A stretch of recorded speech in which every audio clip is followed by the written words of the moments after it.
ಕರ್ನಾಟಕದ number 1 PU college Excel PU college Guruvayanakere. ಇವತ್ತು ನಾವು ಒಂದು ಪ್ರತಿಭಟನಾ ಸಭೆಯನ್ನು ಮಾಡ್ತಾ ಇದ್ದೀವಿ. ಇವತ್ತು ತಮಗೆ ಗೊತ್ತಿದೆ, ಮಹಾತ್ಮ ಗಾಂಧೀಜಿಯವರ ನಾಯಕತ್ವದಲ್ಲಿ, ಪಂಡಿತ್ ಜವಾಹರ್ಲಾಲ್ ನೆಹರೂರ ನಾಯಕತ್ವದಲ್ಲಿ, ಅಬ್ದುಲ್ ಕಲಾಂ ಆಜಾದ್ ಅವರ ನಾಯಕತ್ವದಲ್ಲಿ ಸಾಕಷ್ಟು ಜನ ನಮ್ಮ ಸ್ವಾತಂತ್ರ್ಯ ಹೋರಾಟಗಾರರು ತಮ್ಮ ಪ್ರಾಣವನ್ನು ಕೊಟ್ಟು ಇವತ್ತು ನಮ್ಮ ದೇಶಕ್ಕೆ ಸ್ವಾತಂತ್ರ್ಯವನ್ನು ಗಳಿಸಿಕೊಟ್ಟಿದ್ದಾರೆ. ಆ ಸ್ವಾತಂತ್ರ್ಯದ ಉದ್ದೇಶ ಏನಂತ ಹೇಳ್ಬಿಟ್ರೆ, ನಮ್ಮಲ್ಲಿ ಯಾರು ಭೇದ ಭಾವ ಇಲ್ಲ, ಎಲ್ಲರೂ ಸಮಾನರು. ಅದರಲ್ಲಿ ಮಹಿಳೆಯರಿಗೆ ಸಮೇತ ಮತದ ಹಕ್ಕು ಕೊಡುವ ಮೂಲಕ ನಮ್ಮ ಪ್ರಜಾಪ್ರಭುತ್ವದಲ್ಲಿ ಡಾಕ್ಟರ್ ಬಾಬಾ ಸಾಹೇಬ್ ಅಂಬೇಡ್ಕರ್ ಕೊಟ್ಟಂತಹ ಸಂವಿಧಾನದ ಮೂಲಕ ಇವತ್ತು ಪ್ರತಿಯೊಬ್ಬರಿಗೂ ರಕ್ಷಣೆ ಕೊಡುವಂತಹ ಒಂದು ಸಂವಿಧಾನ ನಮಗಿದೆ. ಇವತ್ತು ನಮಗೇನು ಚಿಂತೆ ಇಲ್ಲ, ಜನ ಓಟ್ ಕೊಡ್ಲಿ, ಯಾರು ಬೇಕಾದ್ರೆ ಅಧಿಕಾರಕ್ಕೆ ಬರಲಿ, ನಾವೇ ಕಾಂಗ್ರೆಸ್ ಪಕ್ಷನೇ ಅಧಿಕಾರಕ್ಕೆ ಬರಬೇಕಂತ ನಮಗಿಲ್ಲ. ಜನರ ಒಂದು ಅಭಿಪ್ರಾಯ ಏನಿದೆ ಅದಕ್ಕೆ ನಾವು ತಲೆ ಬಾಗ್ತೀವಿ. ನಮ್ಗೆಲ್ಲ ಗೊತ್ತಿದೆ, 1967 ಇಸ್ವಿಯಲ್ಲಿ ಅಂದು ಇಂದಿರಾ ಗಾಂಧಿ ಅವರು ಕಾಂಗ್ರೆಸ್ ಪಕ್ಷ ಹಲವಾರು ರಾಜ್ಯಗಳಲ್ಲಿ ಅಧಿಕಾರ ಕಳೆದುಕೊಂಡ್ರು. ಒಳ್ಳೊಳ್ಳೆ ಕಾರ್ಯಕ್ರಮಗಳನ್ನು ಕೊಟ್ಟು ಇಂದಿರಾ ಗಾಂಧಿ ಅವರು ಅದು 20 ಅಂಶ ಕಾರ್ಯಕ್ರಮ ಇರುವುದು, ಬ್ಯಾಂಕ್ ರಾಷ್ಟ್ರೀಕರಣ ಮಾಡುವಂತಹ ಕಾರ್ಯಕ್ರಮ ಇರುವುದು, ಅಥವಾ ಪ್ರೀ ಪಾಸ್ಗಳು ರದ್ದು ಮಾಡುವಂತಹ ಕಾರ್ಯಕ್ರಮ, ಜನಪರವಾದ ಕಾರ್ಯಕ್ರಮಗಳನ್ನು ಕೊಟ್ಟು ಕಾಂಗ್ರೆಸ್ ಪಕ್ಷವನ್ನು ಮತ್ತೆ ಅಧಿಕಾರಕ್ಕೆ ಬರುವಂತ ಕೆಲಸ ಮಾಡಿ. ನಂತರ 1971 ಇಸ್ವಿಯಲ್ಲಿ ಏನು ಪಾಕಿಸ್ತಾನ ನಮ್ಮನ್ನು ಅಟ್ಯಾಕ್ ಮಾಡಿದಾಗ ಅವರ ವಿರುದ್ಧ ಯುದ್ಧ ಮಾಡಿ ಬೆಂಗಾಲ್ ದೇಶವನ್ನು ಬಿಡುಗಡೆ ಮಾಡಿ ಅಬ್ದುಲ್ ರೆಹಮಾನ್ ಅವರನ್ನ ನಾವು ಬೆಂಗಾಲ್ ದೇಶದ ಪ್ರಧಾನಿಯಾಗಿ ಮಾಡುವಂತ ಕೆಲಸನ ನಮ್ಮ ಪ್ರಧಾನಿ ಇಂದಿರಾ ಗಾಂಧಿ ಅವರು ಮಾಡಿದರು. ಮತ್ತೆ ನಡೆದ ಚುನಾವಣೆಯಲ್ಲಿ 71ನೇ ಇಸ್ವಿ ಚುನಾವಣೆ ಇರ್ಬೋದು, 72ನೇ ಇಸ್ವಿಯಲ್ಲಿ ಕರ್ನಾಟಕದಲ್ಲಿ ನಡೆದ ಚುನಾವಣೆ ಇರ್ಬೋದು, ಪ್ರತಿಯೊಂದು ಚುನಾವಣೆಯಲ್ಲಿ ಸಮೇತ ನಮ್ಮ ಪಕ್ಷಕ್ಕೆ ಹೆಚ್ಚಿನ ಅಧಿಕಾರವನ್ನು ಕೊಟ್ಟಿದ್ದರು. 1972ನೇ ಇಸ್ವಿಯಲ್ಲಿ ಸುಳ್ಳು ವದಂತಿಗಳನ್ನ ಹರಡಿಸಿ ಸುಳ್ಳು ಭರವಸೆಗಳನ್ನು ಕೊಟ್ಟಂತಹ ನಮ್ಮ ಸರ್ಕಾರ ಬಂದ್ರೆ ಏನ್ ಮಾಡ್ತೀವಿ ಅಂತ ಹೇಳಿ ಅವತ್ತು ಮೊರಾರ್ಜಿ ದೇಸಾಯಿ ಅವರು ಪ್ರಧಾನಿ ಆದರು. ಜನ ನಾವು ಅದಕ್ಕೂ ಸಮೇತ ಗೌರವ ಕೊಟ್ಟಿದ್ದೀವಿ. ಕಾಂಗ್ರೆಸ್ ಪಕ್ಷ ಇಂದಿರಾ ಗಾಂಧಿ ಅವರು ಸೋತರು ಸಮೇತ ನಾವು ಅದಕ್ಕೆ ಗೌರವ ಕೊಟ್ಟು, ಆದ್ರೆ ಇಂದಿರಾ ಗಾಂಧಿ ಅವರನ್ನ ಮತ್ತೆ ಚಿಕ್ಕಮಗಳೂರಿನ ಜನತೆ ಇಲ್ಲಿ MP ಆಗಿ ಕಳಿಸಿದರೆ ತಮ್ಮಲ್ಲಿ ಹೆಚ್ಚಿನ ಲೋಕಸಭೆಯಲ್ಲಿ ಹೆಚ್ಚಿನ ಸದಸ್ಯರಿದ್ದಾರಿಂದ ಒಂದೇ ಒಂದು ಕಾರಣಕ್ಕೋಸ್ಕರವಾಗಿ ಅವ್ರನ್ನ ಜೈಲಿಗೆ ಕಳಿಸುವಂತ ಕೆಲಸವನ್ನ ಅಂದಿನ ವಿರೋಧ ಪಕ್ಷಗಳು ಮಾಡಿದರು. ಅದರಲ್ಲಿ ಸಮೇತ ಈ ಬಿಜೆಪಿಯವರು ಸಮೇತ ಪಾಲುಗಾರರಾಗಿದ್ದರು. ಇವತ್ತು 70ನೇ ಇಸ್ವಿಯಲ್ಲಿ ಅಧಿಕಾರ ಕಳ್ಕೊಂಡ ಕಾಂಗ್ರೆಸ್ನ ಮತ್ತೆ ಜನ ಇಂದಿರಾ ಗಾಂಧಿ ಅವ್ರನ್ನ 80ನೇ ಇಸ್ವಿಯಲ್ಲಿ 3 ವರ್ಷದಲ್ಲಿ ಮತ್ತೆ ಪ್ರಧಾನಿಯಾಗಿ ಮಾಡಿದರು. ಇವತ್ತು ನಾನು ಒಂದು ಪ್ರಶ್ನೆ ಕೇಳ್ತಾ ಇದ್ದೀನಿ, ಕಾಂಗ್ರೆಸ್ ಪಕ್ಷ ಅಧಿಕಾರಕ್ಕೋಸ್ಕರವಾಗಿಲ್ಲ, ನಾವು ಅಧಿಕಾರ ಜನ ಕೊಟ್ಟರೆ ಅಧಿಕಾರಕ್ಕೆ ಬರ್ತೀವಿ, ಜನ ಕೊಡದಿದ್ರೆ ಅಧಿಕಾರಕ್ಕೆ ಬರೋದಿಲ್ಲ. ಆದ್ರೆ ಇವತ್ತು 2014ನೇ ಇಸ್ವಿಯಲ್ಲಿ ಏನು ಮೋದಿ ಅವರು ಪ್ರಧಾನಿ ಆದ್ರೂ ನಾವೇನು ಅವ್ರನ್ನ ವಿರೋಧ ಮಾಡಲಿಲ್ಲ. ಅವರು ಏನೆಲ್ಲ ಭರವಸೆ ಕೊಟ್ಟಿದ್ರು, ಎಲ್ಲ ಗುಜರಾತ್ ಮಾಡಲ್ ಅಂತ ಹೇಳ್ಬಿಟ್ಟು ಸಾಕಷ್ಟು ನಮ್ಮ ಅದಕ್ಕೆ ಪ್ರಚಾರವನ್ನು ಕೊಟ್ಟಿದ್ರು.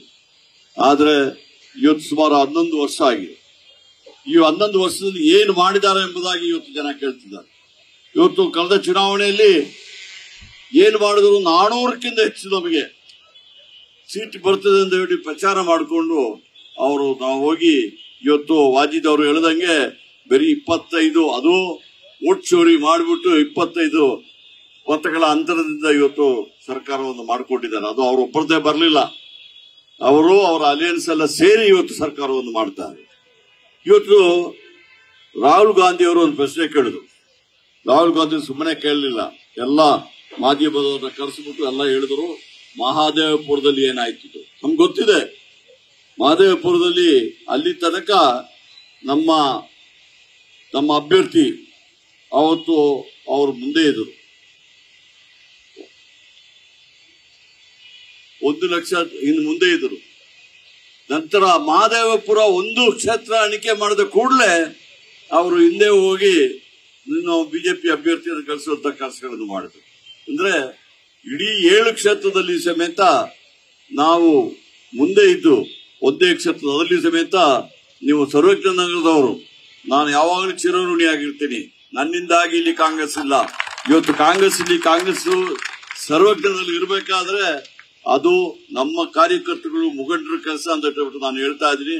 ಯಾವುದೇ ಚುನಾವಣೆಯಲ್ಲಿ 2008ನೇ ಇಸವಿಯಿಂದ ಅದು ಲೋಕಸಭೆ ಇರ್ಬೋದು ಅಥವಾ ವಿಧಾನಸಭೆ ಇರ್ಬೋದು, ಎಲ್ಲಾ ಚುನಾವಣೆಯಲ್ಲಿ ಸಮೇತ ಸರ್ವಜ್ಞ ನಗರ ಕ್ಷೇತ್ರದ ಜನ ನಮ್ಮ ಪರವಾಗಿ ಓಟು ಕೊಡಬೇಕಾದ್ರೆ ನಮ್ಮ ಮುಖಂಡರು ಮತ್ತು ಕಾರ್ಯಕರ್ತರು ಕಾರಣ ಅಂತ. ಯಾಕಂತ ಹೇಳಿದ್ರೆ ನಮ್ಮಲ್ಲಿ ಪಕ್ಷ ಬೂತ್ ಲೆವೆಲ್ ಅಲ್ಲಿ ಇದೆ. ನಮ್ಮೊಂದಿಗೆ ಸಮೇತ ಚೋರಿ ಮಾಡಲಿಕ್ಕೆ ಪ್ರಯತ್ನ ಮಾಡಿದ್ದಾರೆ.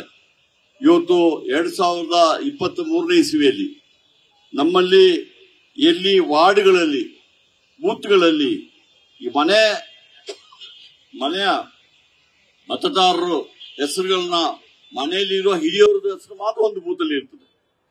ಬಾಕಿ ಇರೋ ಹೆಸರುಗಳೆಲ್ಲ ಬೇರೆ ಅದೇ ಇದರಲ್ಲಿ ಬೇರೆ ವಾರ್ಡ್ ಅಲ್ಲಿ ಇರ್ತದೆ.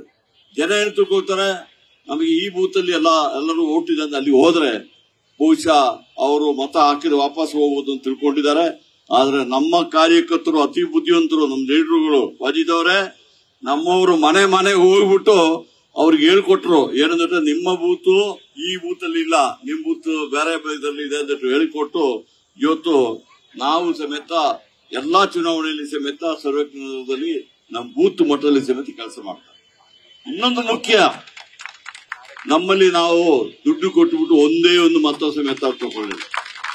ನಾವು ಮತದಾರರಿಗೆ ದುಡ್ಡು ಕೊಡೋದಿಲ್ಲ, ಯಾವ ಮತದಾರರು ನಮ್ಮ ದುಡ್ಡು ಕೊಡೋದು ಇಲ್ಲ. ಯಾಕಂದ್ರೆ ಬಿಟ್ರೆ ನಮ್ದು ಒಂದೇ ಧ್ಯೇಯ, ಇದೊಂದು ಹಿಂದುಳಿದ ಕ್ಷೇತ್ರ, ಈ ಕ್ಷೇತ್ರನ ಅಭಿವೃದ್ಧಿ ಪಡಿಸಲಿಕ್ಕೆ ನಾವೆಲ್ಲರೂ ಸೇರಿ ಸತತವಾಗಿ ಕೆಲಸ ಮಾಡ್ತಾ ಇದ್ದೀವಿ.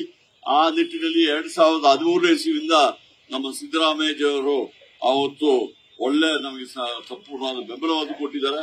ಇವತ್ತು ಎಲ್ಲ ಅಭಿವೃದ್ಧಿ ಕೆಲಸಗಳನ್ನು ಮಾಡ್ತಾ ಇದ್ದೀವಿ. ಅದೇ ರೀತಿಯಲ್ಲಿ ನಮ್ಮ ಡೆಪ್ಯೂಟಿ ಚೀಫ್ ಮಿನಿಸ್ಟರ್ ಕೆಪಿಸಿಸಿ ಅಧ್ಯಕ್ಷರು ಸಮೇತ ಸಂಪೂರ್ಣವಾಗಿ ಬೆಂಬಲ ಕೊಡ್ತೀವಿ. ನಾನೊಂದು ಮಾತು ಕೇಳ್ತೀನಿ, ಇವತ್ತು ಅಧಿಕಾರ ಏಕೆ ಬೇಕು? ಜನರಿಂದ ಬೆಂಬಲ ಪಡೆದ ಅಧಿಕಾರ ಬೇಕಾಗಿ ಜನರಿಗೋಸ್ಕರ ಮಾಡ್ಬೇಕು ತಾನೆ. ಇವರು 2023ರಲ್ಲಿ ಇವರು 2018ರಲ್ಲಿ 2019ರಲ್ಲಿ ಇವರು ಅಧಿಕಾರಕ್ಕೆ ಬಂದರು. ಹಿಂದಿನ ಬಾಗಿಲ ಮೂಲಕ ನೇರವಾಗಿ ಓಟಿಂದ ಬರಲಿಲ್ಲ. ಇವರು ಯಾವತ್ತೂ ಅಧಿಕಾರಕ್ಕೆ ಬಿಜೆಪಿ ಬರಬೇಕಾದ್ರೆ ಹಿಂದಿನ ಬಾಗಿಲಿಂದಲೇ ಬರೋದು. ಜನ ಇವರಿಗೆ ಓಟ್ ಕೊಡ್ಲೇ ಇಲ್ಲ. ಅಧಿಕಾರಕ್ಕೆ ಬಂದು ಏನು ಮಾಡಿದ್ರು ನಿಮ್ಗೆ ಗೊತ್ತಿದೆ. ಯಡಿಯೂರಪ್ಪ ಅಜ್ಜಿ ಮುಖ್ಯಮಂತ್ರಿ ಆಗಿದ್ರು. ಅವತ್ತು ನಮ್ಮ ಕ್ಷೇತ್ರಕ್ಕೆ ನಮ್ಮ ಸರ್ಕಾರ ಅಲಾಟ್ ಮಾಡಿದ ದುಡ್ಡನ್ನ ಏನು ಮಾಡಿದ್ದಾರೆ ಅಂತ ಹೇಳಿದ್ರೆ ಆ ದುಡ್ಡೆಲ್ಲ ತಗೊಂಡು ಹೋಗಿ ಬೇರೆ ಬಿಜೆಪಿ ಕ್ಷೇತ್ರ ಕೊಟ್ಟಿದ್ದಾರೆ. ಏನೋ ನಂದೊಂದೇ ಪ್ರಶ್ನೆ, ಈ ಬಾಣಸವಾಡಿಯಲ್ಲಿ ಸಮೇತ ಯಾವಾಗಲೂ ಬಿಜೆಪಿ ಅವರಿಗೆ ಒಂದು ಕಾರ್ಪೊರೇಷನ್ ಹೆಚ್ಚು ಮತ ಬರ್ತಾ ಇತ್ತು. ನಮ್ಮವರು ಇದ್ದಾರೆ, ನಮ್ಮವರು ಇಲ್ಲ ಅಂದಲ್ಲ, ನಮ್ಮವರು ಸ್ಟ್ರಾಂಗ್ ಆಗಿದ್ದಾರೆ. ಆದ್ರೆ ಸ್ವಲ್ಪ ಹೆಚ್ಚಿಗೆ ಅವ್ರಿಗೆ ಬರ್ತಾ ಇತ್ತು. ಆದ್ರೆ ಇಲ್ಲಿ ಈ ಬಾಣಸವಾಡಿಯಲ್ಲಿ ಕೊಡ್ಲಿಲ್ಲ, ಕಾಚರಗಳಿಗೆ ಮಾತ್ರ ಹೆಚ್ಚು ಕೊಟ್ಟಿದ್ದಾರೆ. ನಾನೇನು ಕಾಚರ ಅವತ್ತು ಕೊಟ್ಟಾಗ್ಲೂ ನಾನು ಗಲಾಟೆ ಮಾಡಲಿಲ್ಲ, ಕಾಚರಗಳಿಗೆ ಬೇಡ ಅಂತ ಹೇಳಲಿಲ್ಲ. ಅಲ್ಲಿ ಸಮೇತ ನಮ್ಮ ಮತದಾರರಿದ್ರೆ ನಮ್ಮ ಸರ್ವಜ್ಞದ ಒಂದು ಕ್ಷೇತ್ರ ಆಗಿದ್ದಕ್ಕೆ ಅಲ್ಲಿ ಅಭಿವೃದ್ಧಿ ಆಗಲಿ ಅಂತ ಹೇಳ್ಬಿಟ್ಟು ನಾನು ಯಡಿಯೂರಪ್ಪಾಜಿ ಹತ್ರ ಹೋಗಿ ಕೇಳಿದೆ. ಸರ್, ನಮಗೆ ಇದ್ದ ದುಡ್ಡನ್ನೆಲ್ಲ ನೀವು ಮಾಡಿದ್ರೆ ಅವ್ರೇನು ಹೇಳಿದ್ರು, ಆಯ್ತು ಕೊಡ್ತೀನಿ ಅಂತ ಹೇಳ್ಬಿಟ್ಟು ಕೊಡ್ಲೇ ಇಲ್ಲ. ಇವತ್ತೊಂದು ಮಾತು ಕೇಳ್ತಾ ಇದ್ರಿ, ಬಾಣಸವಾಡಿಯಲ್ಲಿ ಇದ್ದೀವಿ. ಇವತ್ತು ನಾವಿಲ್ಲಿ ಸ್ಟೇಡಿಯಂ ಮಾಡ್ತಾ ಇದ್ದೀವಿ. ಆ ಸ್ಟೇಡಿಯಂನ ನಾವು ಪ್ರಾರಂಭ ಮಾಡಿದ್ವಿ. ಅದನ್ನ ಏನ್ ಮಾಡಿದ್ದಾರೆ ಇವರು, ಮತ್ತೆ ಅದನ್ನ ಸ್ಟಾಪ್ ಮಾಡಿ ನಮ್ಮ ಈಗ ಮೊನ್ನೆ ತಾನೇ ಮತ್ತೆ ರೀಟೆಂಡರ್ ಮಾಡಿಬಿಟ್ಟು ಅದನ್ನ ಕೊಟ್ಟಿದೀವಿ. ಅದು ಸಮೇತ ಮಾಡಲಿಲ್ಲ. ಇನ್ನೊಂದು ಆಡಿಟೋರಿಯಂ ಇಲ್ಲಿ ಮಾಡಲಿಕ್ಕೆ ಅದು ಸಮೇತ ಕೇಸು ಒಂದು ಮಾಡಿ ನಾವು ಅದನ್ನ ಫೈಟ್ ಮಾಡಿ ಈಗ ಅದನ್ನ ಸಮೇತ ಪ್ರಾರಂಭ ಮಾಡ್ಲಿಕ್ಕೆ ಮಾಡ್ತಾ ಇದೀವಿ. ಎಲ್ಲ ಇಡೀ ಕ್ಷೇತ್ರದಲ್ಲಿ ಇವತ್ತು ಕಾಚರಗಣೆಯಲ್ಲಿ ನೀವು ಇವಾಗ ನೋಡ್ಬೋದು ರಾಮ ಟೆಂಪಲ್ ನಮ್ ಚುನಾವಣೆ ನಡೀತಾ ಇದೆ, ಅಷ್ಟರಲ್ಲಿ ತಕೊಂಡ್ಬಂದ್ಬಿಟ್ರು ಹನುಮಾನ ವಿಗ್ರಹನ. ಏನೋ ನಾವು ಕಾಂಗ್ರೆಸ್ ಅವರು ವಿರೋಧ ಮಾಡ್ತಾರೆ ಅಂತ ತಿಳ್ಕೊಂಡ್ರು. ನಾನು ಹೇಳಿದೆ, ನಾವೆಲ್ಲ ಸೇರಿ ಎಲ್ಲರನ್ನ ಕರ್ಕೊಂಡು ಹೋಗಿ ಎಲೆಕ್ಷನ್ ಕಮಿಷನ್ ಹತ್ರ ಹೇಳಿದ್ವಿ, ನೋಡಿ ಹನುಮಾನ ನಮಗೂ ಬೇಕು, ಕಾಂಗ್ರೆಸ್ ಅವರು ನಾವು ಗೌರವ ಕೊಡ್ತೀವಿ, ನೀವು ಪ್ರತಿಭೆ ಮಾಡಿ ಎಂಬ ಮಾತನ್ನು ಹೇಳಿ ಅದನ್ನ ನಾವು ಬಿಟ್ಟುಕೊಡೋದ ಕೆಲಸ ಮಾಡ್ತೀವಿ. ನಾವು ಆ ರೀತಿಯ ರಾಜಕೀಯ ಮಾಡೋದೇ ಇಲ್ಲ. ನಮ್ಮಲ್ಲಿ ಇವತ್ತು ತಾವು ನೋಡ್ತಾ ಇರ್ಬೋದು, ಕಾಚರಹಳ್ಳಿ ಕೆರೆ ಇರ್ಬೋದು, ಅಲ್ಲಿ ಒಳ್ಳೆ ಸ್ಟೇಡಿಯಂ ಮಾಡ್ಲಿಕ್ಕೆ ಈಗಾಗಲೇ ಎಲ್ಲಾ ವ್ಯವಸ್ಥೆಗಳು ಮಾಡ್ತಾ ಇದೀವಿ. ಅದೇ ರೀತಿಯಲ್ಲಿ ಇಂಟರ್ನ್ಯಾಷನಲ್ ಸ್ವಿಮ್ಮಿಂಗ್ ಪೂಲ್ ಮಾಡ್ಲಿಕ್ಕೆ ಮಾಡ್ತಾ ಇದೀವಿ. ಮಾರ್ಕೆಟ್ ಮಾಡ್ಲಿಕ್ಕೆ ಮಾಡ್ತಾ ಇದೀವಿ. ಇವತ್ತು ಸರ್ವಜ್ಞನ ಹೆಸರು ಒಂದೇ ಒಂದು ಕ್ಷೇತ್ರ ಇಡೀ ಕರ್ನಾಟಕದಲ್ಲಿ ಇರೋದು ನಮ್ಮ ಕ್ಷೇತ್ರ. ಆ ಸರ್ವಜ್ಞನ ಉಳಿಸುವಂತ ಕೆಲಸಗಳನ್ನ ಅಲ್ಲಿ ಮಾಡ್ಲಿಕ್ಕೆ ಪ್ರಯತ್ನ ಮಾಡ್ತಾ ಇದೀವಿ ಮಾತು ಹೇಳಿ. ನಮ್ಮಲ್ಲಿ ಸಾಕಷ್ಟು ಹಿಂದುಳಿದ ಇದು ಪ್ರದೇಶಗಳಿದೆ. ನಮ್ಮಲ್ಲಿ ರೆವಿನ್ಯೂ ಲ್ಯಾಂಡ್ಗಳಿದೆ. ಕೆಜಿಹಳ್ಳಿ ಇರಬಹುದು ಅಥವಾ ನಾಗವಾರ ಇರಬಹುದು. ನಾವು HBR ಕೆಲವು ಪಾಠಗಳು ಕಲಿಯೋದು. ಆ HBR ಅಲ್ಲಿ ಸಮೇತ ನಂದ ಇಲ್ಲಿ ಇದ್ದಾರೆ, ಅವ್ರಿಗೆ ಗೊತ್ತಿದೆ. BDA ಮಾಡಿದಾಗ ಅದನ್ನೆಲ್ಲ ಬಿಟ್ಟುಬಿಟ್ರು. BDA ಅವರು ಏನ್ ಮಾಡಿ ಸೈಟ್ ಮಾಡಿ ದುಡ್ಡು ತಗೊಂಡು ಹೋಗಿದ್ದಾರೆ ಹೊರತು ಅಲ್ಲಿ ಸಮೇತ ಗಣೇಶ್ ರೆಡ್ಡಿಗೂ ಗೊತ್ತಿದೆ ಡೆವಲಪ್ಮೆಂಟ್ ಮಾಡಲಿಲ್ಲ. ಏನ್ ಪುಲ್ಕೇಶಿ, ಅದಕ್ಕೆಲ್ಲ ನಾವು ಹೋಗಿ BDA ಇಂದ ದುಡ್ಡು ತಗೊಂಡ್ಬಂದು ಎಲ್ಲ ಮಾಡಿದ್ವಿ. ಇವತ್ತು ಕಮ್ಮನಹಳ್ಳಿಯಲ್ಲಿ ಇರ್ಬೋದು. ಕಮ್ಮನಹಳ್ಳಿಯಲ್ಲಿ ಒಂದು ಗ್ರೌಂಡ್ ಪಾರ್ಕ್ ಮಾಡಬೇಕಾದ್ರೆ ಅದು BDA ಅಥವಾ ಲ್ಯಾಂಡ್ ಎಲ್ಲ ಎನ್ಕ್ರೋಚ್ಮೆಂಟ್ ಮಾಡ್ಬಿಟ್ಟು ಅದ ಕಸದ ಇದು ಮಾಡ್ತಾ ಇದ್ರು. ಅದನ್ನ ಸಮೇತ ಇವತ್ತು ಗ್ರೌಂಡ್ ಪಾರ್ಕ್ ಮಾಡ್ತೀವಿ. ಪ್ರತಿಯೊಂದು ಜಾಗದಲ್ಲಿ ಸಮೇತ ಇವತ್ತು ಅಭಿವೃದ್ಧಿ ಕೆಲಸಗಳು ಸಾಕಷ್ಟು ನಡೀತಾ ಇದೆ. ನಮಗೆ ಜಾತಿ ಇಲ್ಲ, ನಮಗೆ ಭಾಷೆ ಇಲ್ಲ, ನಮಗೆ ಇರುವುದು ಕಾಂಗ್ರೆಸ್ನ ಜಾತಿ. ಆ ಕಾಂಗ್ರೆಸ್ ಜಾತಿಯಲ್ಲಿ ಪ್ರತಿಯೊಬ್ಬ ಧರ್ಮದವರು ಇದ್ದಾರೆ. ಹಿಂದೂಗಳಿದ್ದಾರೆ, ಮುಸಲ್ಮಾನರಿದ್ದಾರೆ, ಕ್ರೈಸ್ತರಿದ್ದಾರೆ, ಜೈನ್ಸ್ ಇದ್ದಾರೆ, ಸಿಖ್ಖರಿದ್ದಾರೆ. ಈ ರೀತಿಯಲ್ಲಿ ಪ್ರತಿಯೊಂದು ಧರ್ಮದವರು ಇರುವ ಪಕ್ಷ ಅಂತ ಹೇಳ್ಬಿಟ್ರೆ ಅದು ಕಾಂಗ್ರೆಸ್ ಪಕ್ಷ. ಅದಕ್ಕೆ ನಾನು ಯಾವ ಹೇಳೋದು ಕಾಂಗ್ರೆಸ್ ಜಾತಿ ಅಂತ ಹೇಳ್ತೀನಿ. ನಮಗೆ ದೇಶ ಮುಖ್ಯ, ದೇಶದ ಜನ ಮುಖ್ಯ. ಇವತ್ತು ದೇಶ ಉಳಿದರೆ ನಾವು ಉಳಿತೀವಿ. ಇವತ್ತು ನಮಗೆ ಒಂದೇ ಒಂದು ಧ್ಯೇಯ ಏನಂತ ಹೇಳ್ಬಿಟ್ರೆ ನಮ್ಮಲ್ಲಿ ಯಾರು ಹಿಂದುಳಿದವರಿದ್ದಾರೆ ಅದೆಲ್ಲಾ ಜಾತಿಯಲ್ಲಿ ಇದ್ದಾರೆ. ಹಿಂದುಳಿದವರು ಅಂತ ಹೇಳ್ಬಿಟ್ರೆ ಜಾತಿ ಅಲ್ಲ, ಎಲ್ಲಾ ಜಾತಿಯಲ್ಲಿರುವ ಹಿಂದುಳಿದವ್ರನ್ನ ಮುಂದೆ ತರಲಿಕ್ಕೆ ಇವತ್ತು ನಾವು ಸಮೀಕ್ಷೆ ಮಾಡಿದ್ರೆ ಅದು ಕೇವಲ ಹಿಂದುಳಿದವರಿಗೆ ಅಲ್ಲ. ಇವತ್ತು ನಮ್ಮ 5 ಗ್ಯಾರಂಟಿ ಪ್ರೋಗ್ರಾಮ್ ಮುರಳಿ ಅವರು ಅಧ್ಯಕ್ಷರಾಗಿದ್ದಾರೆ. ಗ್ಯಾರಂಟಿ ಪ್ರೋಗ್ರಾಮ್ ಎಲ್ಲ ಧರ್ಮದವರಿಗೆ ಕೊಡೋದಿಲ್ವಾ? ಅಲ್ಲಿ ಬ್ರಾಹ್ಮಣರಿಗೂ ಕೊಡ್ತೀವಿ, ರೆಡ್ಡಿಗಳಿಗೂ ಕೊಡ್ತೀವಿ, ಕುರುಬರಿಗೂ ಕೊಡ್ತೀವಿ, ಪರಿಶಿಷ್ಟ ಜಾತಿ ವರ್ಗದವರಿಗೂ ಕೊಡ್ತೀವಿ, ಮುಸಲ್ಮಾನರಿಗೂ ಕೊಡ್ತೀವಿ. ಪ್ರತಿಯೊಂದು ಧರ್ಮದವರಿಗೂ ಸಮೇತ ನಮ್ಮ 5 ಗ್ಯಾರಂಟಿ ಪ್ರೋಗ್ರಾಮ್ ತಲುಪ್ತಾ ಇದೆ ಅಂತ ಹೇಳ್ಬಿಟ್ರೆ ನಮ್ಮ ಪಕ್ಷದ ದೇಹ ಅದರಲ್ಲಿ ಗೊತ್ತಾಗ್ತದಲ್ಲ. ಇವತ್ತು ನಾವು ಸಮೀಕ್ಷೆ ಮಾಡ್ತಾ ಇರೋದು ಇಡೀ 7 ಕೋಟಿ ಜನರ ಸಮೀಕ್ಷೆ ಮಾಡ್ತಾ ಇದ್ದೀವಿ. ಒಂದು ಜಾತಿಯವರು ಸಮೀಕ್ಷೆ ಮಾಡ್ತಾ ಇಲ್ಲ. ಇವತ್ತು ಪ್ರತಿಯೊಂದು ನಮ್ಮ ರಾಜ್ಯದಲ್ಲಿ ಯಾರು ಎಜುಕೇಶನ್ ಅಲ್ಲಿ, ಎಕನಾಮಿಕಲಿ, ಸೋಷಿಯಲಿ ಅಂದ್ರೆ ಶೈಕ್ಷಣಿಕವಾಗಿ, ಸಾಮಾಜಿಕವಾಗಿ ಮತ್ತೆ ಆರ್ಥಿಕವಾಗಿ ಯಾರು ಹಿಂದೆ ಉಳಿದಿದ್ದಾರೆ ಎಂಬುದಾಗಿ ತಿಳ್ಕೊಳ್ಳಲಿಕ್ಕೆ ಈ ಸರ್ವೆ ಮಾಡಿದ್ರೆ ಕೆಲವರು ಆ ಸರ್ವೆ ಬೇಡ ಅಂತ ಬಿಜೆಪಿ ಅವರು ಹೇಳ್ತಾರೆ. ಯಾಕೆ ಗೊತ್ತಾ? ಬಿಜೆಪಿ ಅವರಿಗೆ ಬಡವರ ವಿಚಾರದಲ್ಲಿ ಏನಿಲ್ಲ. ಅವರಿಗೆ ಎಲ್ಲಾ ಧರ್ಮದಲ್ಲಿರೋ ದುಡ್ಡಿರುವವರೇ ಅವ್ರ ಹತ್ರ ಇರಬೇಕೆ ಹೊರತು ದುಡ್ಡೇ ಮುಖ್ಯ ಅವ್ರಿಗೆ. ಅವರು ದುಡ್ಡೇ ದೇವರು ಅವರಿಗೆ ಬಿಟ್ಟು ಜನರದ ಕಷ್ಟ ಕಾರ್ಪಡಿಗಳನ್ನು ನೋಡುವಂತ ಒಂದು ಮನಸ್ಸು ಅವರಿಗಿಲ್ಲ. ಇವತ್ತು ಅದನ್ನ ಮಾಡ್ತಾ ಇದ್ದಾರೆ. ಅದರಿಂದ ಒಂದು ಮಾತು ಹೇಳ್ತಾ ಇದ್ದೀನಿ, ಇವತ್ತು ಪ್ರಜಾಪ್ರಭುತ್ವವನ್ನು ಉಳಿಸಬೇಕಾಗಿ ನಮ್ಮೆಲ್ಲರ ಕರ್ತವ್ಯ. ಇವತ್ತು ಪ್ರಜಾಪ್ರಭುತ್ವವನ್ನು ಉಳಿಸಿದ್ರೆ ನಾವು ಇರ್ತೀವಿ. ಅದಕ್ಕೋಸ್ಕರವಾಗಿ ಬಟ್ ಇವರಿಗೆ ಮನು ಸಂಸ್ಕೃತಿ ಇವರು ಇದಾರಲ್ಲ, ಅವರು ಬರೀ ಹೆಸರಿಗೆ ಮಾತ್ರ ಇದು ಮಾಡ್ತಾರೆ. ಬೇರೆ ಜಾತಿ ಹೆಸರು ಯಾಕೆಂದ್ರೆ ಈಗ ರಿಸರ್ವೇಶನ್ ಬಂದುಬಿಟ್ಟಿದೆ, ಯಾರಿಗಾದ್ರೂ ಒಂದು ಕೊಡ್ಬೇಕು ಕೊಡ್ತಾರೆ ಹೊರತು ಆ ಧರ್ಮ ಜಾತಿ ವಿಚಾರದಲ್ಲಿ ಅವ್ರಿಗೆ ಏನಾದ್ರು ಇದ್ದಿದ್ದಾರೆ. 11 ವರ್ಷ ಆಗಿದೆ, ಒಂದೇ ಒಂದು ಕಾರ್ಯಕ್ರಮ ಕೊಟ್ಟಿದ್ದಾರೆ. ಯಾವುದು ಕಾರ್ಯಕ್ರಮ ಕೊಡಲಿಲ್ಲ. ನಮ್ಮ ರಾಷ್ಟ್ರವನ್ನ, ನಮ್ಮ ರಾಜ್ಯವನ್ನ ಇವತ್ತು ಹಿಂದುಳಿದ ಇದಕ್ಕೆ ಕರ್ಕೊಂಡು ಹೋಗಿದ್ದಾರೆ. ಜನ ಕಷ್ಟದಲ್ಲಿದ್ದಾರೆ. ಇವತ್ತು ಸಿದ್ದರಾಮಯ್ಯಜಿಯವರು, ನಮ್ಮ ಮುಖ್ಯಮಂತ್ರಿಯವರು ಮತ್ತು ಉಪಮುಖ್ಯಮಂತ್ರಿಯವರು, ಎಲ್ಲಾ ಮಂತ್ರಿಮಂಡಲ ಸದಸ್ಯರು, ನಮ್ಮ ಪಕ್ಷದ ಎಲ್ಲಾ ಕಾರ್ಯಕರ್ತರು ಸಮೇತ ಇವತ್ತು ನಾವು ಕೆಲಸ ಮಾಡ್ತಾ ಇದೀವಿ.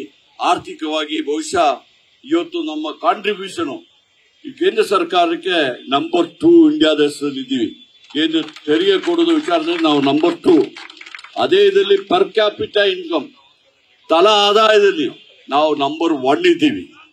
ಇವತ್ತು ನಮ್ಮ ರಾಜ್ಯ ಸರ್ಕಾರ ಸಿದ್ದರಾಮಯ್ಯಜಿಯವರು ಮತ್ತೆ ಎಲ್ಲ ನಮ್ಮ ಮಂತ್ರಿಗಳು ಒಳ್ಳೆ ಕೆಲಸಗಳು ಮಾಡ್ತಾ ಇದ್ದಾರೆ ಎಂಬ ಮಾತು ಹೇಳಿ, ನೀವು ಯಾವಾಗಿ ನಮ್ಮ ರಾಜ್ಯ ಮುಂದೆ ಬಂದ್ರೆ ಎಲ್ಲರಿಗೂ ಅನುಕೂಲ ಆಗ್ತದೆ ಎಂಬ ಮಾತು ಹೇಳಿ, ಏನೇ ತೊಂದರೆ ಇದ್ರೂ ಸಮೇತ ಕಾಂಗ್ರೆಸ್ ಪಕ್ಷ, ನಾವೆಲ್ಲ ಪಕ್ಷದಿಂದ ಬಂದಿದ್ದಕ್ಕೆ ಇವತ್ತು ನನ್ನಂತವನಿಗೂ ಸಮೇತ ಅಧಿಕಾರ ಕೊಟ್ಟಿದೆ.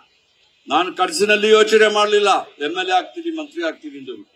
ಇವತ್ತು MLA ಆಗಿ, ಮಂತ್ರಿ ಆಗಿ ಎಲ್ಲ ನಮ್ಮ ಸರ್ವಜ್ಞ ನಗರದ ಜನ, ಸರ್ವಜ್ಞ ನಗರದ ಎಲ್ಲ ಕಾರ್ಯಕರ್ತರು, ನಾಯಕರುಗಳು ಮಾಡಿದ್ದಾರೆ. ನಾನು ಒಂದು ಮಾತು ಹೇಳ್ತಾ ಇದ್ದೀನಿ, ನನಗೆ ಅವಕಾಶ ಮಾಡಿಕೊಟ್ಟದಕ್ಕೆ ಜನಸೇವೆ ಮಾಡುವ ಮುಖ್ಯ ಉದ್ದೇಶ ಇಟ್ಕೊಂಡು ನಾನು ಕೆಲಸ ಮಾಡ್ತೀನಿ ಎಂಬ ಮಾತು ಹೇಳಿ, ಬಹುಶಃ ಕಾಂಗ್ರೆಸ್ ಪಕ್ಷಕ್ಕೆ, ನಮ್ಮ ಅಖಿಲ ಭಾರತ ಅಧ್ಯಕ್ಷರಾದ ಮಲ್ಲಿಕಾರ್ಜುನ ಖರ್ಗೆಜಿ ಅವರಿದ್ದಾರೆ. ನಮಗೆಲ್ಲ ಇವತ್ತು ನಮ್ಮ ಕರ್ನಾಟಕದವರೇ AICC ಅಧ್ಯಕ್ಷರಿದ್ದಾರೆ. ಅದೇ ರೀತಿಯಲ್ಲಿ all India party Sonia Gandhi ಅವರಿದ್ದಾರೆ. ರಾಹುಲ್ ಗಾಂಧಿ ಅವರಂತೂ ಹಗಲು ರಾತ್ರಿ ಕೆಲಸ ಮಾಡ್ತಿದ್ದಾರೆ. ಪ್ರಿಯಾಂಕಾ ಗಾಂಧಿ ಅವರು ಕೆಲಸ ಮಾಡ್ತಿದ್ದಾರೆ. ಪ್ರತಿಯೊಬ್ಬ ನಾಯಕರುಗಳು ಕೆಲಸ ಮಾಡ್ತಿದ್ದಾರೆ. ಬಹುಶಃ ಅವರಿಗೆಲ್ಲ ನಾನು ಅಭಿನಂದನೆಗಳು ಸಲ್ಲಿಸಿ, ನಾವು ಸರ್ವಜ್ಞನಗರ ಜನ ನಿಮ್ಮೊಟ್ಟಿಗೆ ಇದೀವಿ ಎಂಬ ಮಾತನ್ನು ಇವತ್ತು ಹೇಳಲಿಕ್ಕೆ ಬಯಸ್ತಾ ಇದ್ದೀನಿ. ನಾನೀಗ ಘೋಷಣೆ ಕೂಗ್ತೀನಿ. ಎಲ್ಲಿ ಕೇಳ್ಬೇಕು? ಎಲ್ಲಿಗೆ ತಲುಪಿಸ್ತೀರಾ? ಎಲ್ಲ ಬ್ರೇಕ್ಫಾಸ್ಟ್ ಮಾಡಿದ್ರೆ ತಾನೆ. ಇವತ್ತು ಮಲ್ಲಿಕಾರ್ಜುನ ಖರ್ಗೆಜಿ ಅವರಿಗೆ ಚೆನ್ನಾಗಿ ಪರವಾಗಿಲ್ಲ, ಈಗ ಮಾಡಿ. ನಾನು ಯಾವಾಗಲೂ ಇಲ್ಲ ತಲುಪಿಲ್ಲ ಅಂತ ಇವತ್ತು ಡೆಲ್ಲಿ ತಲುಪಿಬಿಟ್ಟಿದೆ.